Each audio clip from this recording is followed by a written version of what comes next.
Hello and welcome to this month's edition of the L&D Fix with Thirst. My name's Tom. I am always your host, and with me today is Adam from Assemble You as we discuss podcasts for learning. Thank you so much for choosing to spend an hour of your time with us today. And Adam, thank you so much for coming to share your insights with us. A pleasure to be here, Tom. Appreciate the invite. Awesome. So let's get introductions out of the way first. Adam, talk to us a little bit about who you are, your background with podcasting and audio learning. Yeah, so my name's Adam. I'm the co-founder of a company called Assemble You. We are a kind of podcast first learning platform, if you like. I also co-host our podcast, The Assembly, where we interview L&D leaders about challenges they're facing and new things and innovations they're working on within the industry. And I also co-host our expert series as well, which is part of our audio learning that we put together. So I get the pleasure of interviewing a lot of our brilliant experts, I guess you'd call them, on various kind of subject matter, and we turn those we turn that expertise and we turn those interviews into audio lessons or podcasts for learning. And that's kind of what we're going to talk about a bit today, a bit about the process, and hopefully get into some of the weeds and some of the detail for you as well. Absolutely. It will shock no one to learn that this is something I've been super keen to discuss from here for a long time. It's an area where, I think we're starting to see more people realize this is a really sensible, viable option. This isn't some fringe idea. There's a lot of really good support out there for this. I can see more people have joined as well. So please do jump into the comments. Let us know, where you're at in terms of using or not using podcasts in your learning interventions. And if at any point throughout today's session, you've got an idea, a question, or something maybe you disagree with, please do drop it in there. These sessions really are about you, not us. We want you to go away from this time having taken something that you can use in your role, a new idea, a new approach, a technique, whatever it might be. So with all that in mind, let's dive into the kind of the meat of this. Adam, when we're talking about podcasts for learning, what exactly do we mean? What are they? What makes them distinct from maybe other podcasts we might have come across? Yeah, so I think obviously podcasts or audio, quite a broad umbrella. Anything that you listen to. I guess the way that we would differentiate podcasts for learning versus a regular podcast that you would listen to for free on Spotify is I guess a podcast that has been designed specifically with learning in mind. Obviously, if you look at podcasts available freely, lots of different reasons and lots of different I guess motivations behind why that podcast is created, what they're trying to do, how they generate income and all the rest of it from them. So I would say podcasts for learning in particular are things that maybe live within the realms of learning and development, and us effectively utilizing a very convenient modality in the format of audio to teach people more effectively, to help them develop skills. And so, yeah, and I think it can be being very honest, it could be a real range of both kind of quite formal learning programs, courses that are audio led, all the way through to more informal performance support, and even actually stretch it out to communications and just getting information to people quickly and conveniently as well. So I think there's a few different ways which you can use audio. I think we'll dive into that in a bit of detail as we go through this. Yeah, I guess probably the natural kind of follow on to that is, we've got a lot of modalities that we now create content in, whether it's face-to-face content or digital content, whether it's videos, whether it's downloadables, whether it's knowledge management platforms, all this stuff available. So I think it's very reasonable whenever we think about using something different is what does this modality bring that the others aren't bringing? So to your mind, what is it that podcasts bring that other things aren't delivering for our users? So, I mean, the big one is convenience and ease of use. And so the whole reason that myself and my business partner Richard, who's also my cousin, by the way, the reason we kind of came up with Assemble You and the whole idea around audio learning was simply a reflection on our own learning patterns. So a few years ago, we were just coming out of COVID. We were both working different jobs. We were actually doing a bit of consulting together at the time, and we quickly realized we had a stack of business books, both of us, that we hadn't read yet. We had Udemy courses piled up that we hadn't watched, and where we were consuming new knowledge and absorbing new knowledge was mostly through things like podcasts and audiobooks. And we felt that there was a bit of a gap, if you like, there for, okay, well, audiobooks are great, but they're often 8 hours, and audiobook summaries just make me want to read the whole book. And podcasts, like I said, adverts, they've got ulterior motives, quite difficult to search through and find ones that are kind of really relevant to the things you want to learn, and tackling some of the kind of business problems, behavioral skills, stuff like that. And so we came up with this kind of concept of audio learning and creating learning specifically in this format. So really it's convenience. So that's the cornerstone of it, if you like. But then as we created our first product, started getting that out to people, we quickly realized that there were loads of different situations where podcasts made sense as a learning intervention. So if you've got a load of people that are on the road constantly, for example, that are in cars, or that are traveling a lot, who are difficult to get other bits of learning to. And actually, this isn't a new phenomenon at all. Like this has been going on for years. So my story I always like to tell is my father-in-law. He worked as a regional manager in the early 90s for a big retailer, and part of his job was going around the country, going to different stores, kind of meeting with the management there, keeping everything ticking over for the big area that he covered. He was doing 40,000 miles a year in the car or something like that. It was one of those jobs. He was just constantly on the road, traveling all the time.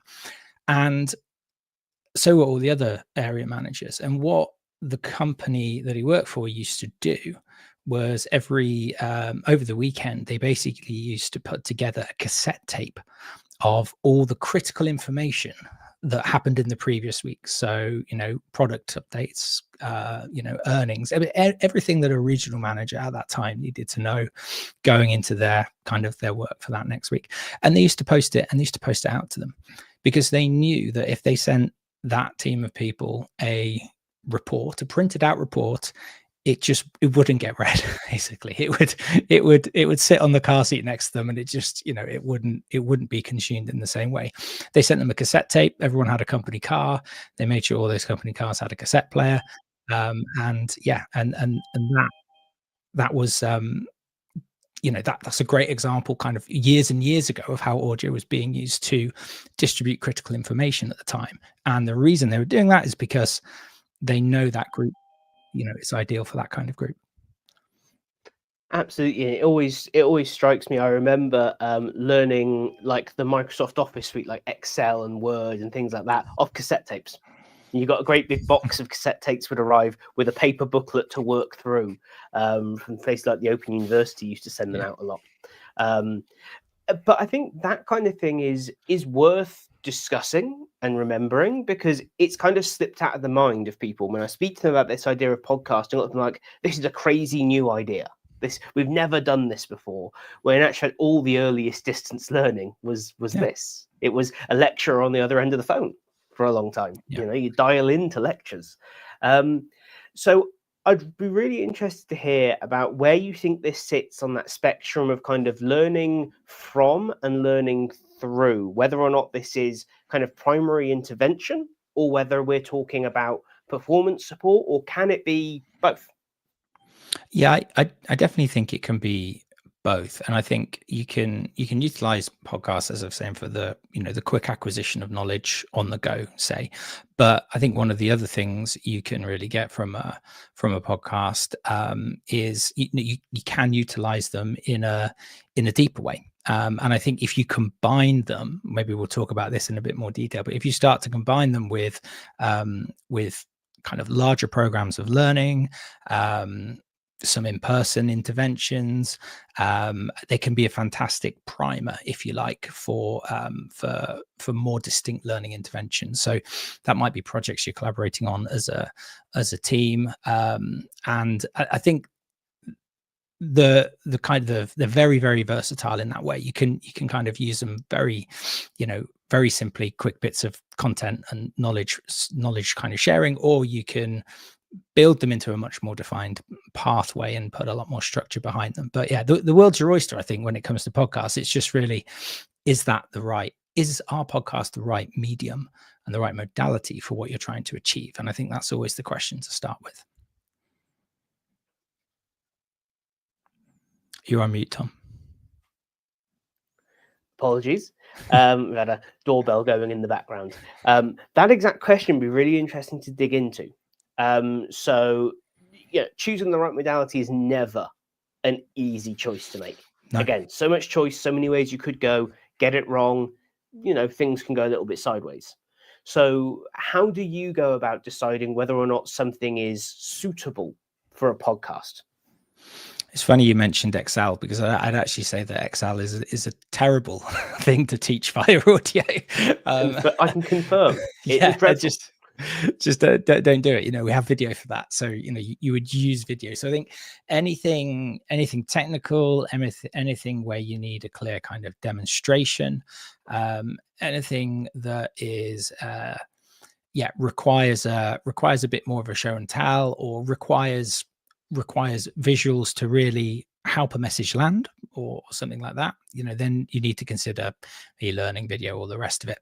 I think if we're thinking about where maybe podcasts are really strong, we may be thinking about a private space where we are discussing a difficult topic. We're covering something that is that I like to say kind of sits in the gray area of our work, where actually sometimes we have to be really human, and we have to be really open, honest, or we just have to have difficult conversations. All of those things I think work really, really well with podcasts. So think critical behavioral skills, think building resilience, think learning how to be more curious, think understanding how to have difficult leadership conversations. All of those things lend themselves well to that modality. And then the other thing is obviously you've really just got to think about your learner and what they're doing. We started the business with the intention of getting screen fatigue knowledge workers away from their screens. That was our ICP when we started. That's the kind of customer we were looking to serve. We quickly realized when we launched, or after we launched, that there was hosts of other different use cases that we hadn't even thought about. Frontline workers is one of them. Seems really obvious now, but frontline workers, like people who just aren't at a computer very often, and if you're trying to engage them with some kind of digital initiative, it's maybe easier for them to put something on their phone and listen to it than it is to get a screen in front of them. People where English is an additional language. That was a big one as well. We didn't think about that at all. But of course, a lot of the time when you're learning a language, you learn by speaking and listening. In fact, language learning itself happens a lot through audio, and we found quite quickly there were pockets where actually someone preferred a podcast because they just found just scrolling through a screen or whatever quite challenging, and being able to listen was far more accessible for them. So yeah, I think a combination of the right subject, but also the right circumstance for the learner, and you combine those two things, and you then start to see, right, okay, this is perfect for audio, or actually no, audio is not going to work very well there. Let's not try and kind of shoehorn audio in for the sake of it. But yeah, let's use it sensibly. Absolutely. I always think that podcasting has this interesting ability to create a kind of like a form of intimacy between the whoever's on the podcast, one person, two people, whatever, and the listener, because there's, unlike a video, there's no outward display. No one else can see or hear this conversation. You just put your headphones on and you're just immersed almost in this little bubble. And as you said, when you mentioned kind of touching on those kind of those challenging topics, those conversations where we're asking people to maybe reflect quite deeply on something, about something they may need to change about themselves to better serve the organization or others. I think that's quite difficult to do publicly. So giving them this almost protective bubble of no one else is here, it's just you and these voices. Think about this. I think there's a real power to that. I really agree. And if you think about maybe like a workplace situation may have occurred in the last 10 years of I don't know, let's say pronouns, right? Okay, so pronouns, a topic that really has appeared more in the media, and our kind of understanding of them has really gathered speed in the last decade, right? So you've got, 5 years ago, whatever, you might have had some you wanted to run a course on that to help educate people and all the rest of it. Do you stick a load of people who are going to find it challenging to talk about into a room and force them to talk about it without any kind of prior knowledge, without any kind of any kind of, I guess, primer? Or do maybe you use something like a podcast to help them understand a bit before bringing them together to talk? So I think you're very, very, very true about the kind of that privacy element and that I don't want to say intimacy, but it is almost quite an intimate relationship you get with podcasters who you like listening to. They feel like a friend after a while, and they certainly become trusted. In fact, there was an amazing Spotify study a few years ago that looked at Gen Z's trust in traditional media versus podcasts, and their trust in podcasts was significantly higher than in traditional kind of print media. I believe there's other surveys that have kind of confirmed and verified that as well. But if you think about how, if podcasts that you listen to and you like, you do kind of start to build that intimacy and that trust with your podcast host or with the guests or whoever's speaking. Yeah, I think Andrew raised an interesting point here that people share more when they're not being videoed, when it's just the audio. And yeah. I've seen the similar thing. It's an interesting thing that I think still people, even those willing to go on a podcast, the idea of being on video somehow makes you think a lot more about your delivery, I think, and how exactly am I presenting this? I always liken it's like really great podcasts. I like those. I'll just ring so-and-so on the phone back when we used to do that, because that was how you spoke to people, right? Of an evening with nothing to do. And a quick call would turn into an hour. What a really great podcast sound like those conversations do. Which is kind of, again, it goes back to that intimacy piece, I suppose. But I think that the video element that Andy mentions is quite important there. Yeah, the video one is interesting, and I felt this myself. I've been doing a lot more kind of studio based recording recently, and actually it definitely there's definitely an added pressure that you get, a bit like doing a live session, to be honest with you. There's a bit more added pressure in terms of like, oh god, I've got to get this right, I've got to look right, I've got to present correctly, and yeah, you're definitely right on that front. So I'm a big fan of audio only when it comes to podcasts. Call me a purist, Tom, but I'm audio only all the way. It's one of those things that I quite like a video podcast, but for our purposes specifically, there's another really dull reason that I love it being just audio, and that's bandwidth. Which in workplaces is a real concern to deliver digital training experiences, right? Workplace Wi-Fi is often perhaps not as good as it could be, to put it politely. And so actually having smaller files that can be more easily streamed to people's devices, especially if you're asking them to tune in on like mobile devices, I feel like we have a bit of a responsibility to think about that technical side and make sure that this will be a seamless experience for them, right?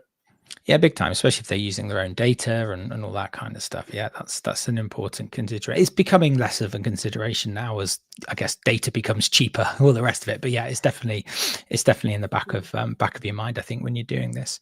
I think one of the other reasons, just to answer the second bit of your question there, in terms of like why choose a podcast, is is you're kind of pushing on an open door with podcasts. So if you look at, there's some great research from Edison that shows the rise in podcast listenership over the last 10 to 15 years. And it is staggeringly consistent. Like every year, and this is US data, but I think in the US it was like 2011, 2012, I think there was about 12% of American adults were listening to a podcast each month. As of this year, it's 55%. So it's 158 million people in the US tuning into a podcast every single month. It is a habit for so many people now. And if we talk a lot about engagement in learning, how do we get people to really own their learning journeys? How do we get them to, take their kind of development really seriously? Well, one thing we can do as L&D professionals is tap into that appetite, tap into what they are doing. People aren't going home on the weekend and firing up an e-learning course and clicking through 20 slides. That is not happening. They are listening to podcasts, and they're listening to them on the way home, and they're listening to them in their leisure time, and they're listening to them while they're traveling around for work. So, let's lean into that. And I feel like it's an opportunity that needs to be taken advantage of, as much as anything. So I'm all for never wasting a good opportunity as well, Tom. No, absolutely, and that kind of touches on that sense of there's a lot of L&D should be more like insert other industry here. But I prefer to think of it as like there are things that we can learn from what's happened in other industries, be it marketing and products. And I think this is a really good example of that. Is that the really successful podcasts, they market constantly, but they're not advertising. They're not putting posters up saying come listen to this podcast. They're engaging in much more modern, much more sophisticated approaches to getting people to engage with their content, and that's what we could really do with kind of learning from. And thank you, Andrew, as well, for sharing some fantastic UK specific stats on podcasting.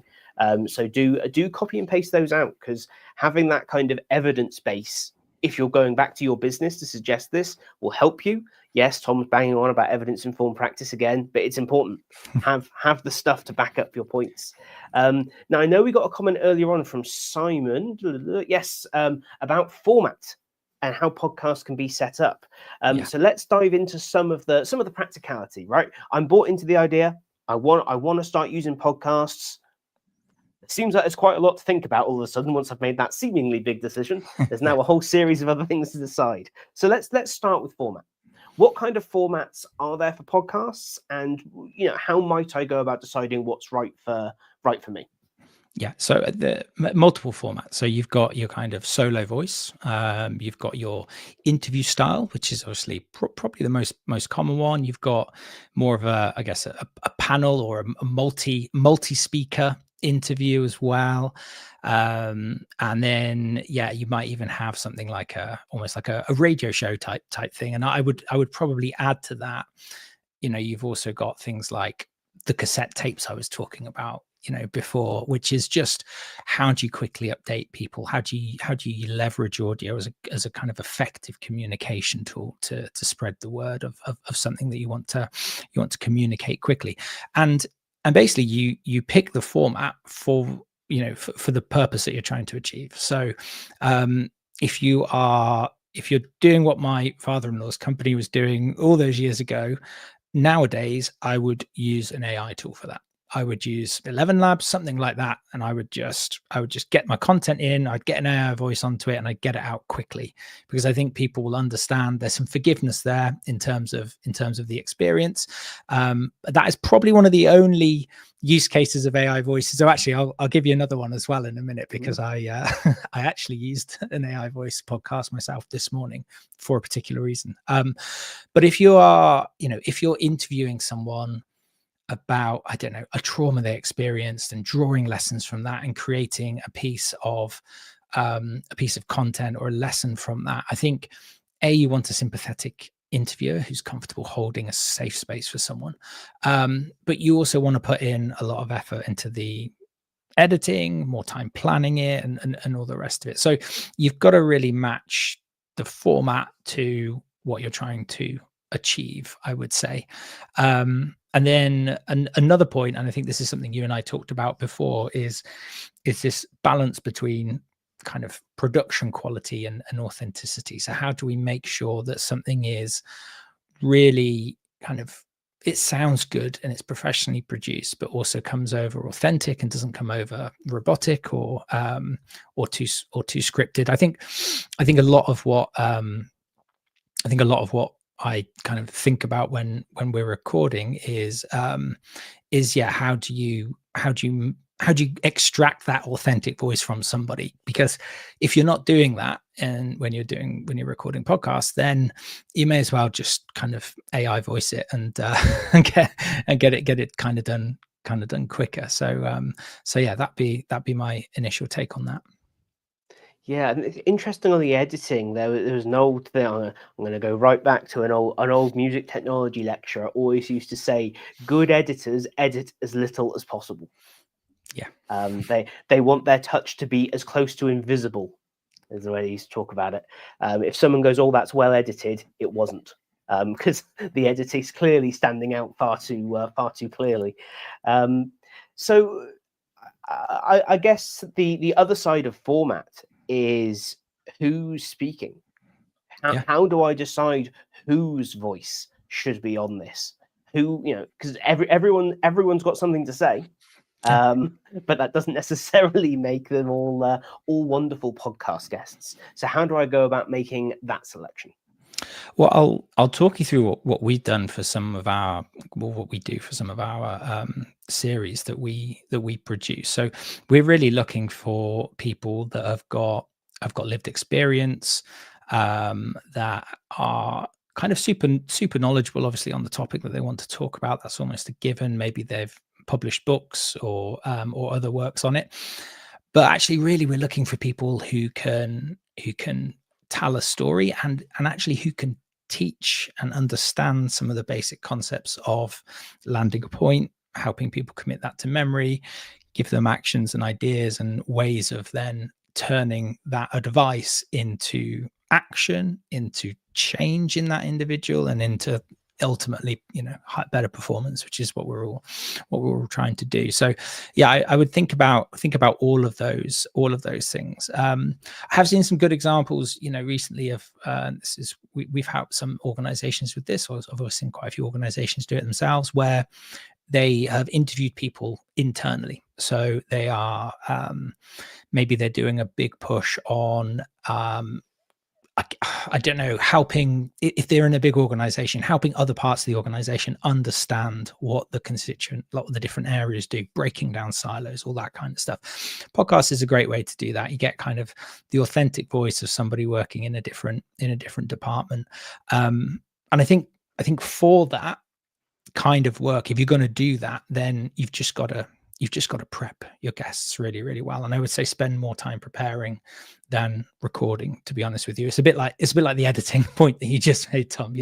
Spend less time. If you get the recording right, you need less time editing, and you're more likely to get the recording right if you spend more time preparing. It's this applies to a lot of activities in life, but what's it called? Measure twice, cut once. I think a carpenter might say that type of thing. So just prepare and actually try your best to get them comfortable. If it's a guest who's never been on a podcast before, I actually always ask a question when, if we're working with someone to create a series. We've normally vetted them and we've done some tests and stuff, so we know that they're going to be good. If it's one of the guests for the Assembly, the L&D podcast we run, a lot of the guests we bring on have never been on a podcast before, and it's one of the questions I ask. And then I might kind of just spend a little bit more time explaining the process, explaining the recording, explaining what happens in editing, just so they're comfortable with that and they understand what to expect. And one of the main things I always say is just, if we are recording something that's not going out live, which we're not a lot of the time, I make a point of saying that, this isn't going out live. We can edit this as much as you want. If you're not happy with it, we can change stuff. If you didn't like the way you said something, just pause 2 seconds. So we've got an audio cut, say it again, all these things. And I think that just puts people's mind at ease and helps them open up a bit. And then, really you're into how do create great questions? So, put that journalistic hat on, and how do you really dig into the real points and uncover the interesting bits? And I think for that, lean on stories, lean on experience, get people to tell tales to bring things to life, because that's one of the things that we love about podcasts generally is that experience and those stories from people who have been there and done that. It's a human trait to want to listen to that, and I think we all enjoy that kind of stuff. Absolutely. I think just on the note of a couple of questions that have come in, some really good questions have come in here. One quite specific, asking for a take. So, how useful would a podcast be as a learning supplement in a long duration training program, especially in the banking landscape for busy branch managers? So, a little bit broad to begin with, and then very specific. Let's see if we can have a go at both. Adam, what do you think? Yeah, I mean, so I would say most of our customers use us as in a variety of ways, and one of the most common is to supplement long duration learning programs, be that a new leadership, a leadership program that they're running, onboarding, how to kind of run better one-to-ones, all these different things I think can be supplemented really well with audio and with podcasts. I just see it as another modality. If you gave people some e-learning previously and then you brought them together to talk about that e-learning, maybe a podcast would actually be more convenient for that group, especially if they are busy banking staff in branch. That might actually suit them a bit better than having to kind of sit at a screen and click through. So yeah, I think about your end user, but definitely as part of a broader program of learning with a mix of modalities. That's where we see podcasts really have a great place there. Absolutely. And Matthew's question around research, I think actually Andrew's sharing some great stuff now as well. I would point you as well towards the weight of research around distance learning in general. So a lot of the research around distance learning stems from the time of tapes and CDs being sent out. It's very well established that this stuff works. Changing the modality is, I would argue, less important than what you are doing. So, for instance, if you are putting out a podcast and it's overly information dense, doesn't engage in reflective activity, doesn't get the user to do anything, then it will not help because it's badly designed.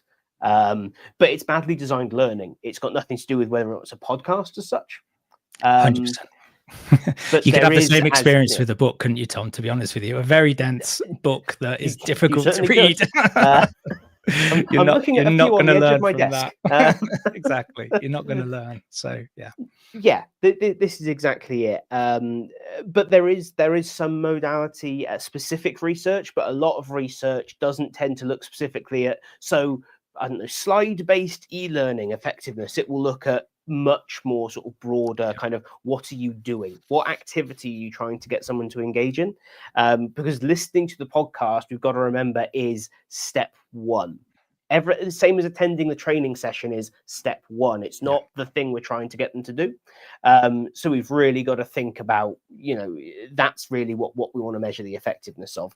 And then the podcast, is it an effective trigger? Well, then you just observe your audience. Are people doing the thing you want them to following the podcast? But yeah, I don't have the research at the top of my head, which I apologize for. But I will, if you drop me a message, I'll be happy to share some papers with you that I've pulled together on this. So Adam, any thoughts from you on that? I was going to say, Tom, you wrote a really interesting article a few weeks ago on your Substack, and if you're not subscribed to Tom's Substack, by the way, I'll just give it a little promo here, because I think this is me as the podcast host coming out, isn't it? It's really good and it's really interesting. I was actually complimenting Tom the other day that his articles are not too long and are always interesting. And yeah, you wrote one on the kind of the fallacy of multitasking. And I think this is a really interesting one, because it's very tempting when you're looking at audio learning to say, okay, wow, the great thing about audio is I can be answering my emails while I'm listening to something. And the problem with that is, and maybe this is where some of this is coming from, Matthew, is that you can only hold a certain amount in your short-term memory. There's what was I reading recently? I can't remember, but there was a little test in this book I was reading, and it was basically trying to get you to add two long numbers together, and then add another two long numbers together, and then subtract a number from another long number, and then add those three results together. And it is really, really hard, because your short-term memory very quickly fills up, and you just can't hold anything more until you kind of commit it to longer-term memory, and then you can kind of call back on those things. So it's and listening to podcasts is the same. So if you are doing something like admin or emails or something like that, you can't really be learning through a podcast. Where the kind of the distinction that we always make is around things like light multitasking. So I do a lot of my learning while I'm driving. I live in the countryside, kind of have to drive everywhere. And because it's almost like it's a kind of, I don't know, I can do it without concentrating too much. It's not taking up short-term kind of memory for me. I can actually absorb what's being said, and I quite enjoy that process and that time in the car as some of my learning time. So yeah, I think there's a bit of a distinction there, and you just need to be really, really careful around what you're doing while you are listening. I think one of my favorite ways to consume podcasts is to just go out and walk. So be in nature, get fresh air, get some exercise, gets the blood pumping around your body, and listening. That combination, I feel, helps me personally remember more. It certainly helps me feel more engaged with it. And so I think that's one of the many things that audio can allow you to do, is learn on the go. Absolutely. And just to wrap that one up, I would really suggest, if anyone's considering this, looking into hot and cold networks in the brain. Amy Brand speaks wonderfully on this in her book Engaged. Really simple once you get your head around it, but worth, I'm not going to try and butcher it now, but it's worth reading into it and thinking about, what you can do at the same time and what you can't. I am going to move us on, because I know we've got a couple of things that we really want to get to, and we are already down to our last 20 minutes. Isn't that terrifying? Sorry, Tom. Yeah, I know. I can just natter for ages, can't I? We'll try. I'm going to give you 2-word answers from now on. Isn't that the magic of this kind of thing, though? And similarly, podcasts. A conversation between people flows so rapidly, goes in different directions as new topics are brought in, and yet doesn't feel stilted until someone goes, I need to move us on for time. Tom's job is the fun sponge today. Now, with a podcast, what we do is we just edit some big chunks of this out and then deliver something a bit more succinct. But yeah, we appreciate you being here with us live and asking questions as well. Absolutely. So we said about preparing. What does preparing for a really good episode look like? Because I know some people who will script every word and deliver it like a performance. I know some people that will just say, no, we're just going to hit record and we're going to talk.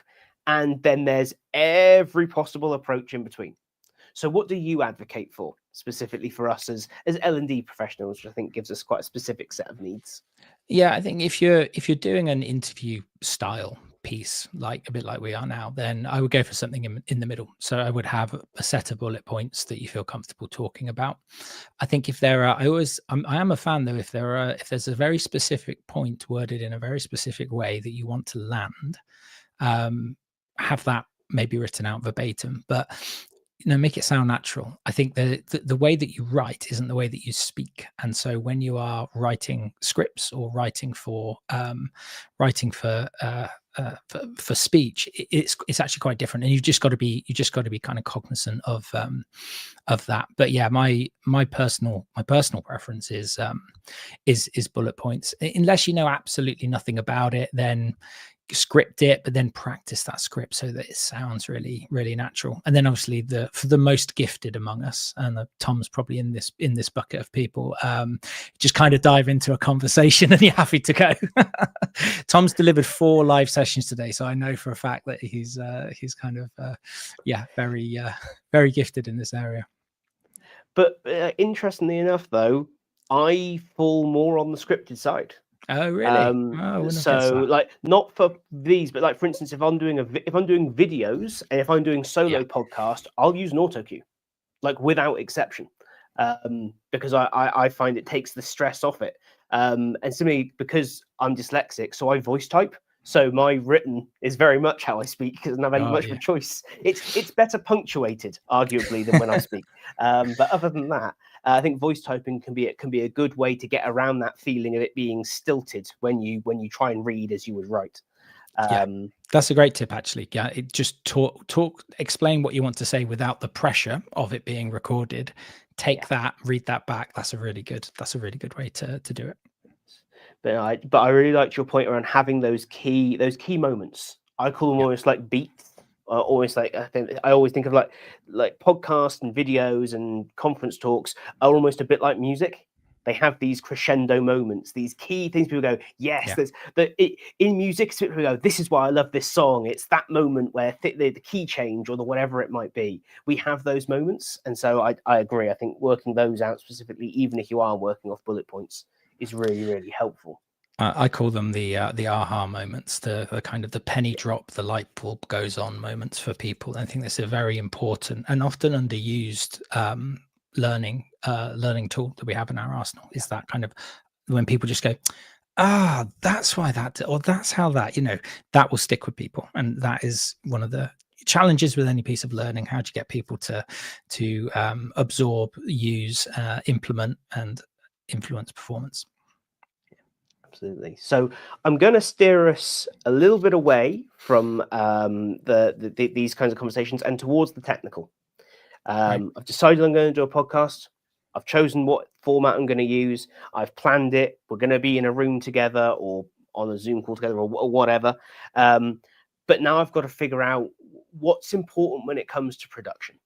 Now I'm a bit of an audio nerd, so my response is go out and buy a bunch of expensive equipment and do this and do that, blah blah. But it's not particularly helpful from an L&D team's perspective. So what do we need to concern ourselves with at the start around production? So you can achieve a very good audio quality with a mic that isn't egregiously expensive these days. So you can get very very good audio quality from mics that aren't crazy money. So that's definitely one thing to think about, especially if you're going to be doing this on a regular basis. Just have you got good enough equipment? Tom, you've got a little clip-on mic on your lapel there. We've got those as well. We've got some Rode mics. I think they were a couple of £100 for 2 of them. Means you can basically record anywhere. You can plug them into your phone and your phone can do the recording, and the sound quality we get from those is stunning. Even if we're at an exhibition and we're recording someone talking, the background noise filtration, all that stuff, really, really good. That's there's lots of brands that do it. We've got Rode, RODE, and they are really, really good. I would say if you are recording in an office or even at home, just be very aware of echo and the way that sound bounces around a room. So if you have hard floors and if you've got glass walls, so like the worst possible place to record, and I know this because years ago we recorded loads of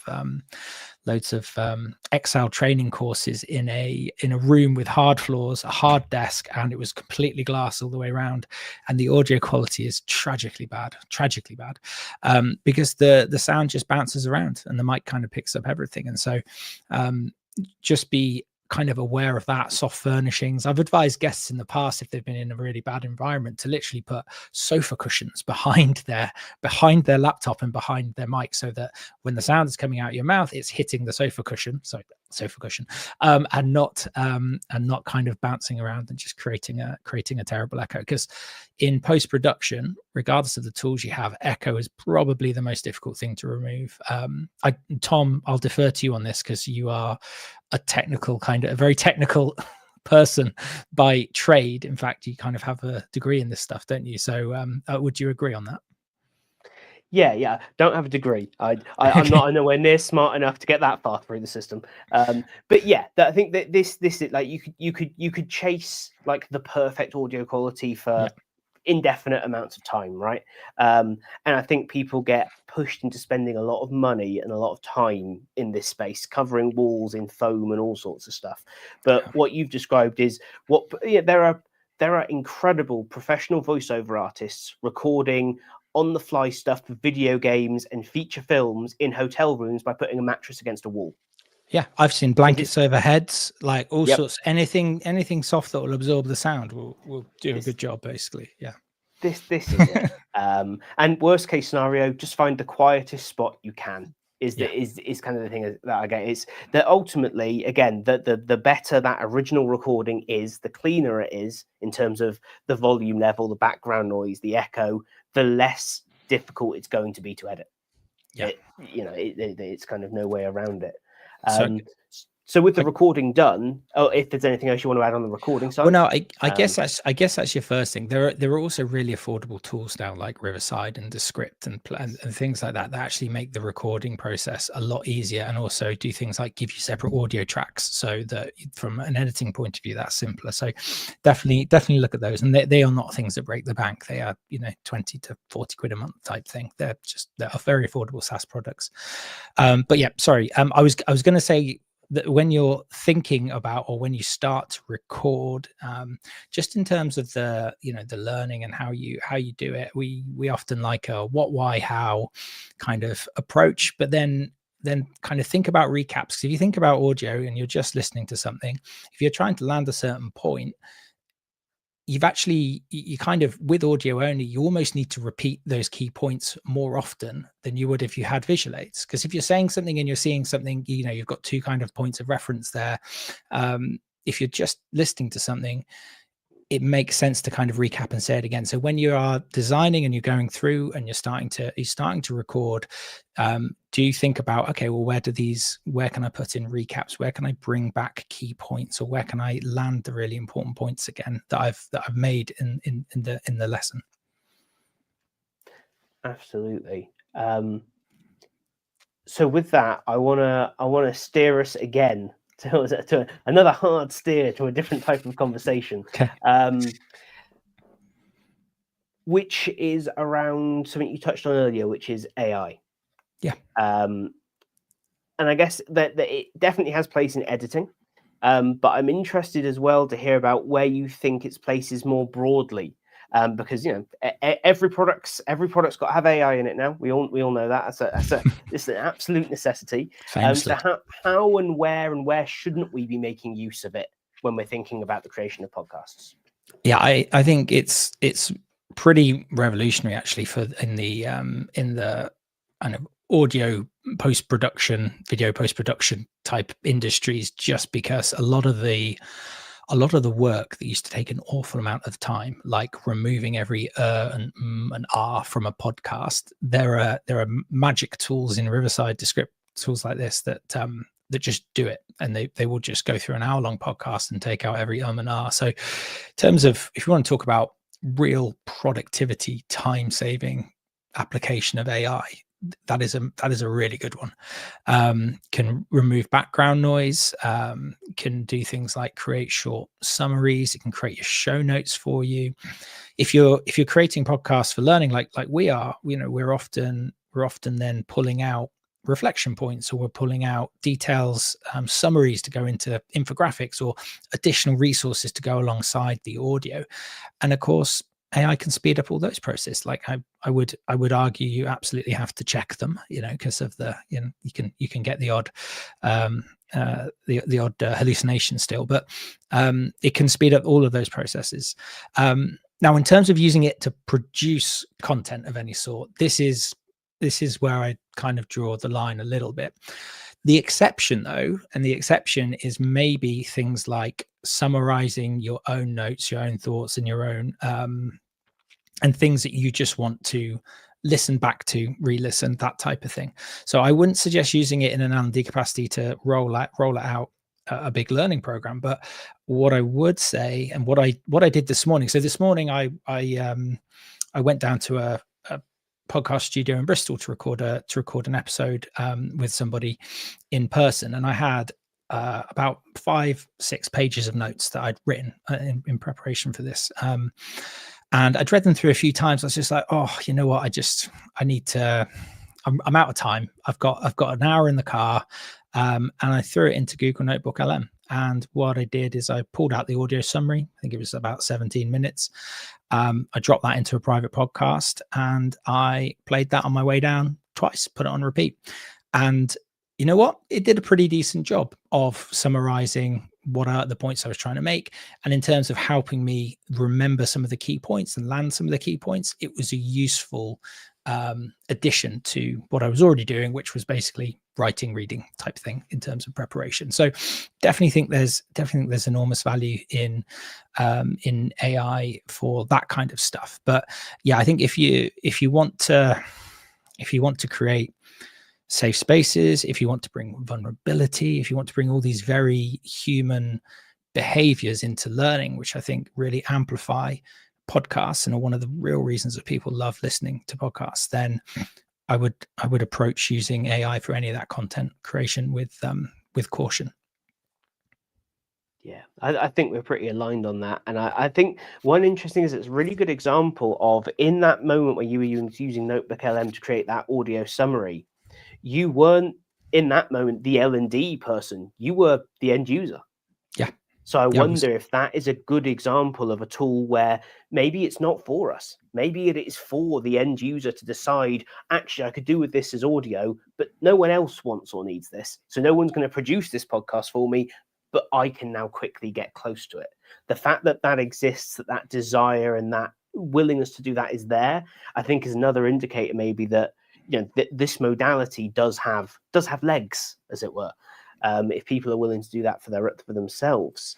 But you mentioned in that private podcasts, and yes. we were chatting about this before, and I thought this was fantastic because so often the blocker to doing this is, so where does the thing go to live? And unfortunately, sometimes the answer is the LMS.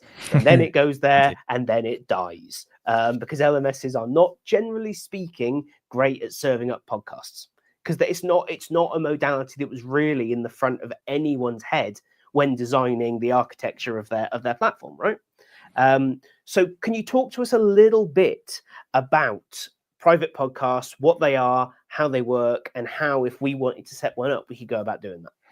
Yeah, sure. And I will mention just a bit about how we put content into learning management systems, because I've got a few tips on that as well, if we have time. But let's go into private podcasts. So private podcasts work in the same way as a regular podcast. So a regular podcast, you effectively create a piece of audio, you upload it to an RSS feed, and you drop that RSS feed into Apple, Spotify, Amazon. And every time you create new content, you update the RSS feed, it goes in as the new episode. That's a very, very, I guess, basic version of how a podcast works, a public podcast that you'd use.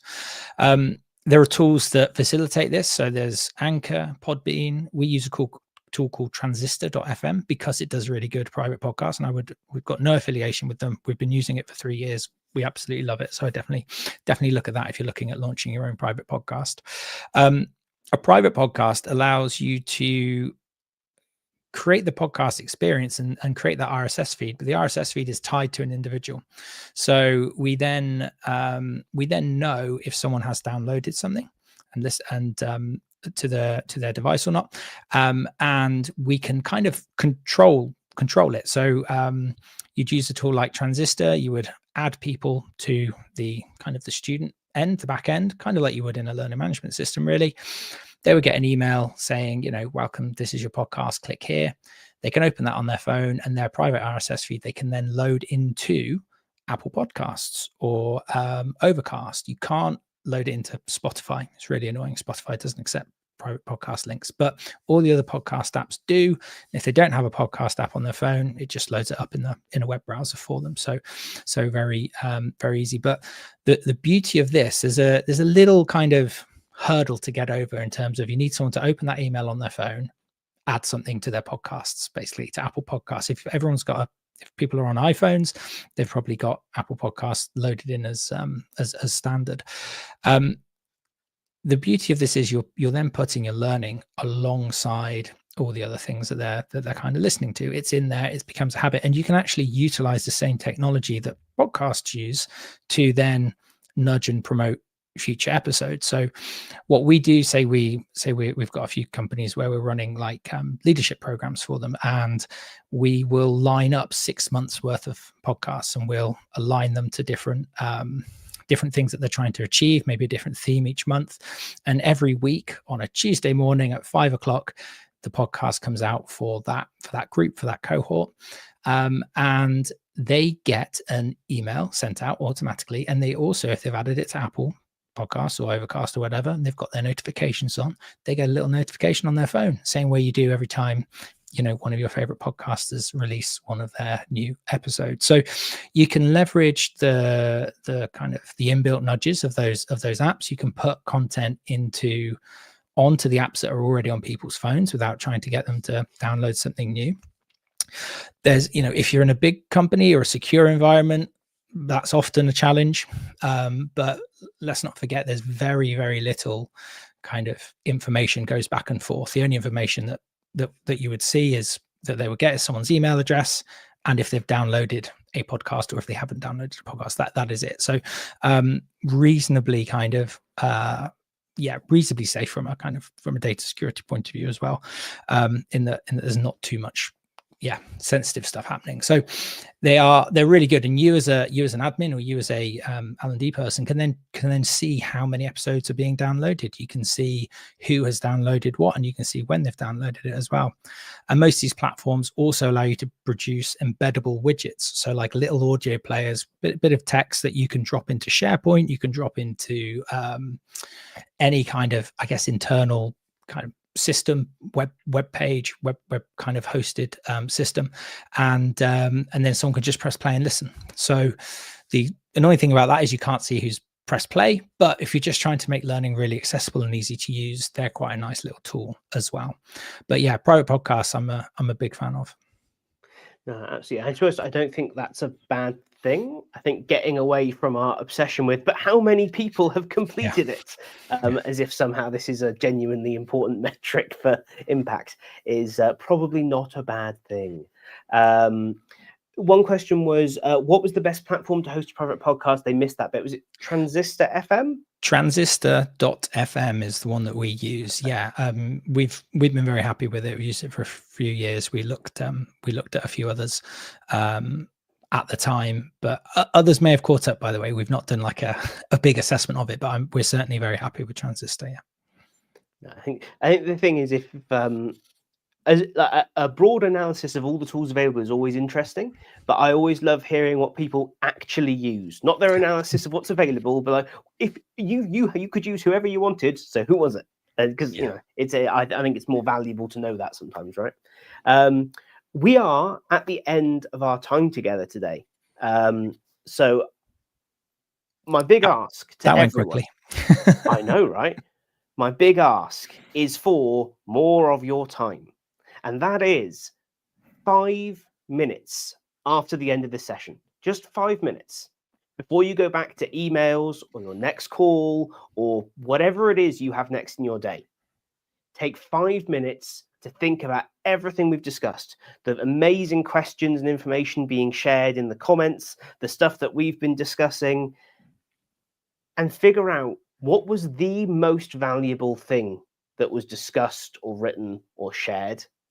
And what is the smallest version of that you could try in your own practice? We really appreciate you choosing to spend a whole hour of your day with us. That's no small thing. Adam, thank you as well for coming along and sharing so much of what you know about podcasting so freely. And one of the special things about our industry is people like yourself being willing to just give their time and share their expertise. So thank you for that. No problem. I really enjoyed it. Brilliant. And a quick reminder, today is the very last the SMB survey from Thirst, trying to get an understanding of what's going on in small and medium businesses and L&D teams across the industry right now. These kinds of surveys, this research, again, improves all our understanding of what is actually going on the ground. So please take some time, fill out the survey. You will then be entered into the draw to go to a concert with these 3 artists that even after last time, I still don't really know who they are. The Gorillaz, James Arthur, and Florence and/or the Machine, which I said last time. Apparently it's Florence and the Machine. You must have heard of Florence and the Machine, Tom. Yes, I am very current and hip and down with the kids, fellow teenagers. Anyway, please do fill it out. Today's the last day, and the draw for tickets is on Monday. We really appreciate your help on that one. Again, thank you for your time, and please come back for next month's edition of the L&D Fix, where we will be discussing onboarding training, everyone's favorite topic, but probably one of the most important touch points we have. Thank you all, and have an amazing rest of the day. Thanks, everyone.